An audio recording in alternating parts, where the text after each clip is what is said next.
Hey all good morning.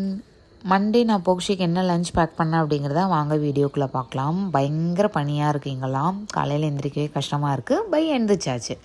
Morning எந்திரிச்சதுமே இந்த மாதிரி kitchen நம்ம பார்க்குறதுக்கு தான் ரொம்ப கஷ்டப்படுவோம். ஏன்னா ஒர்க் பண்ணால் மட்டும்தான் இந்த மாதிரி கிச்சன் கிடைக்கும். இல்லை அப்படின்ட்டா ஆப்வியஸாக கிடைக்காது. காலையில் எந்திரிச்சதுமே ஹெட்டேக்கோடு தான் சமைக்கணும். நானுமே அந்த மாதிரி தான். சில டைம்ஸ் எல்லாமே க்ளீன் பண்ணுவேன், சில டைம்ஸ் அப்படியே போய் படுத்துருவேன். காலையில் எந்திரிச்சதுமே எல்லாம் வெஜிடபிள்ஸ் எல்லாம் கட் பண்ணி வச்சுட்டு சைட் பை சைடு என் ஒர்க்கையும் பார்த்தேன். ஹஸ்பண்ட் காஃபி கேட்டார். ஸோ அவருக்கு போட்டு கொடுக்கலான்னு போட்டுட்ருக்கும்போதே சரி நம்மளும் குடித்தா என்ன பனியாக தான் இருக்குன்னு நானும் போட்டு குடித்தாச்சு. சைட் பை சைடு என் குக்கிங்குமே நான் ஃபுல்லாக முடிச்சிட்டேன்.